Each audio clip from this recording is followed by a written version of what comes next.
La endocarditis infecciosa la podemos definir como aquel proceso infeccioso que asienta en el endocardio, fundamentalmente valvular, pero muchas veces endocardio mural. La clasificación de la endocarditis infecciosa es en estos dos grupos.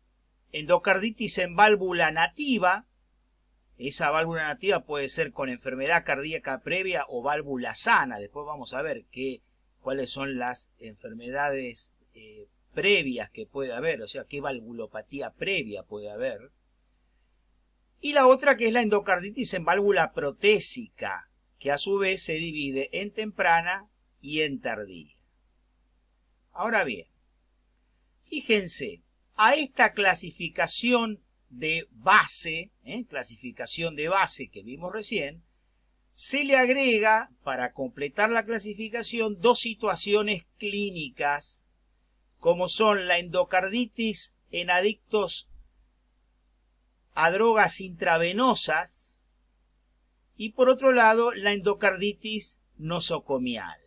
¿Qué es la endocarditis nosocomial? Es la que aparece a partir de las 72 horas de internación o luego de un procedimiento intrahospitalario realizado en las últimas 4 a 8 semanas. La endocarditis en ADIV, en adictos, tiene la característica de predominar en una válvula nativa. Generalmente se da en una válvula nativa y de corazón derecho. En cambio, la nosocomial puede darse tanto en una válvula nativa como en una válvula protésica. Vamos a ver la frecuencia. Fíjense, la endocarditis en válvula nativa es la más frecuente de ver.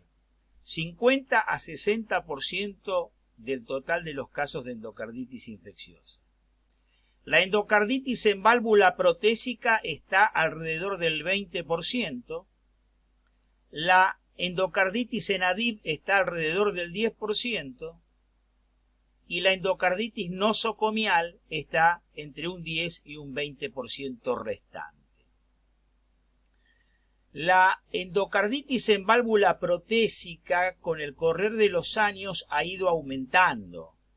Antiguamente, hará unos 15 años atrás, estábamos en un 10, hoy estamos en un 20, mientras que la endocarditis en ADIV ha ido en franca disminución.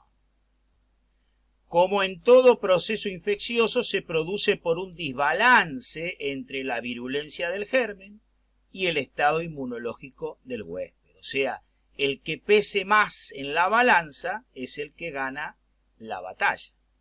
Veamos cuáles son los gérmenes. Están por un lado los streptococos, donde ahí son fieles exponentes el Streptococcus viridans y el Streptococcus bovis. Los streptococos se llevan el 40% de las causas de endocarditis infecciosa.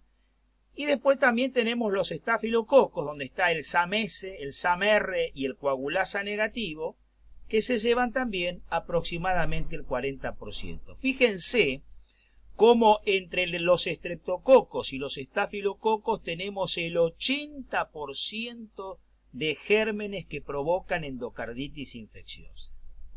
El 80%.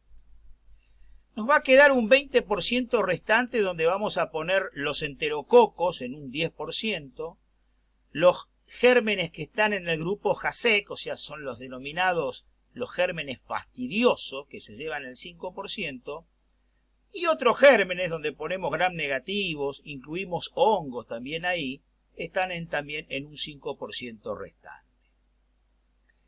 La epidemiología ha ido cambiando. Si uno se remonta a la primera mitad de la década del 90, fíjense que estamos hablando de 25 o 30 años atrás, el germen predominante o el grupo predominante eran los estreptococos, sobre todo el viridans, que era alrededor del 50%. Fíjense que acá cae al 40%. Y los estafilococos eran aproximadamente 25. Fíjense cómo de 25 subió a 40. O sea, se ha ido modificando parcialmente la epidemiología. Las válvulas afectadas por una endocarditis infecciosa son predominantemente las válvulas izquierdas, la válvula aórtica, la válvula mitral. Pero también la válvula tricúspide en el corazón derecho ocurre su afectación en adictos a drogas intravenosas. Vamos a meternos en el terreno de la fisiopatología y para poder entenderla bien vamos a dividir cómo es la misma en una válvula nativa, en una endocarditis en válvula nativa, y cómo es en una endocarditis en válvula protésica. Vamos a comenzar analizando entonces la endocarditis infecciosa en una válvula nativa. Ya dijimos que en válvula nativa podía ser con una patología previa, o sea, una cardiopatía previa, o en una válvula nativa sana, totalmente sana. Con patología previa, o sea, con cardiopatía previa, ¿cuál sería? Y puede ser que el paciente tenga una cardiopatía congénita. Otra, el prolapso de válvula mitral, que ya lo charlamos en valvulopatías. Otra que es la esclerosis valvular. La esclerosis valvular que es una valvulopatía, sobre todo la aórtica, por ejemplo, que se ve muy frecuentemente en los ancianos. Y otra cardiopatía previa sería la cardiopatía reumática, que ya lo hemos charlado en las valvulopatías, que la incidencia está en franco descenso. La otra posibilidad, si no hay una patología previa, es que sea una endocarditis en válvula nativa sana. En este tipo de endocarditis, ¿cuáles son los gérmenes involucrados? Bueno, los más frecuentes, como hemos dicho, estreptococos, estafilococos, y le vamos a agregar los enterococos. Ya con un poco menos frecuente, con menor frecuencia, de acuerdo incluso a los porcentajes que hemos dado, estaría el grupo JASEC y otros gérmenes donde incluimos los hongos. Bueno, la fisiopatología sería así. Cuando está lesionada previamente la válvula, o sea que hay un endotelio valvular lesionado previamente, o sea no válvula sana, ese endotelio valvular previamente lesionado actúa en él factores hemodinámicos, o puede haber traumas directos como colocación de catéter o fenómeno inmunológico, inmunocomplejo circulante o hipercoagulabilidad. Por cualquiera de estos motivos, en esa válvula previamente lesionada se hace un depósito de fibrina y de plaquetas, configurando lo que se llama la vegetación aséptica o verruga, endocarditis trombótica no bacteriana. Y por otro lado tenemos que analizar los potenciales focos sépticos, o sea, los lugares donde se originan los gérmenes. Fíjense, a nivel dentario o amigdalino, a nivel genital o urinario, a nivel digestivo, a nivel de la piel, cambiando los diferentes gérmenes en esos diferentes lugares, donde esos gérmenes, en esos potenciales focos sépticos, ante maniobras traumáticas, que ahora vamos a ver cuáles son, se produce una bacteriemia transitoria. Cuando el paciente que tiene una verruga sufre una bacteriemia transitoria, esa verruga que era aséptica se transforma en una vegetación séptica. El Staphylococcus aureus, que es muy agresivo, puede directamente afectar una válvula sana. No hace falta que haya un endocardio previamente lesionado, un endotelio previamente lesionado. Puede afectar directamente una válvula sana. Ahora bien, ¿qué caminos toma esa vegetación séptica?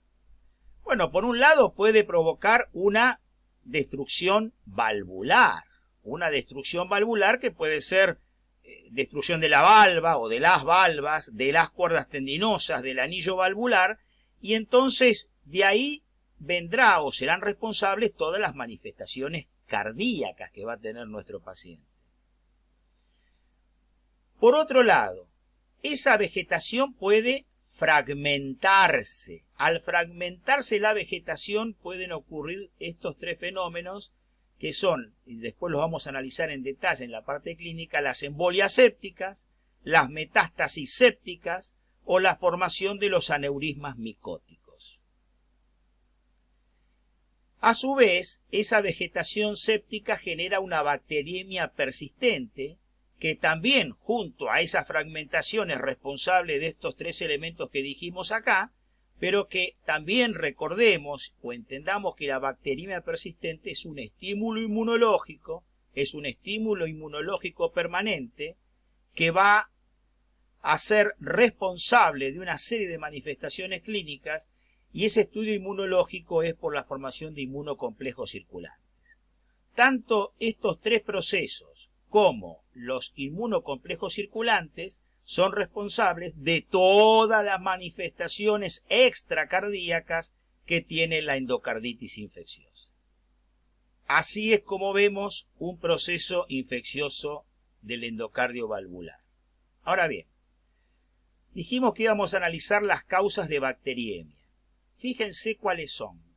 En los diferentes focos, hasta lo podemos poner entre comillas focos, dentario, amigdalino, urogenital, digestivo, piel, tiene que haber algo traumático a ese nivel, a cualquiera de estos niveles, y por ejemplo ahí ponemos la cirugía periodontal, una extracción dentaria, molar, una amidalectomía, el aborto, la cistoscopía, el sondeo vesical, remueven los gérmenes, la dilatación uretral, el uso de catéteres intravenosos, el uso de jeringas en los adictos a drogas intravenosas, las endoscopías digestivas alta y baja, la radiografía de colon por enema, que cada vez se hace menos, el trabajo de parto, el parto. Fíjense todas las causas de bacteriemia que existen, y nosotros le ponemos una flecha a la extracción odontológica porque en la experiencia es lo que más frecuentemente hemos visto.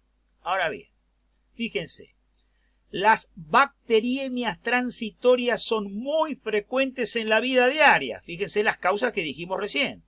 Pero la endocarditis infecciosa es un evento excepcional. Muchas bacteriemias todos los días, muy pocas endocarditis uno va a ver a lo largo de la actividad asistencial. Ahora vamos a analizar la endocarditis infecciosa desde el punto de vista fisiopatológico, pero en un paciente con válvula protésica. La endocarditis en válvula protésica se divide en temprana y tardía. ¿Qué es la temprana? Temprana es aquella que ocurre dentro de los 12 meses de la cirugía, o sea, puede ocurrir durante el mismo acto operatorio, durante la intervención quirúrgica, o puede estar alejada con un periodo que hoy se considera hasta 12 meses después de la cirugía. ¿Quiénes son los gérmenes involucrados ahí? Bueno, son gérmenes nosocomiales, agresivos. El Streptococcus coagulasa negativo, 30% de los casos. El SAM-R, 30% de los casos. Los bacilos gram negativos, 20%. Y los hongos, la endocarditis micótica, el 10%. Estas endocarditis tempranas, por el tipo de germen y situación del paciente, son de comportamiento muy agresivo. La otra es la tardía. La tardía es la que aparece luego del año de la cirugía. Luego del año de la cirugía. Ya los gérmenes que se involucran son gérmenes de la comunidad. Volvemos a los gérmenes de la comunidad, no son los nosocomiales, los intrahospitalarios que vimos acá. Y el comportamiento puede ser menos agresivo. Entonces, de esta manera hemos hecho la presentación de la etiología y las diferentes fisiopatologías de acuerdo si la endocarditis es en válvula nativa o en válvula protésica.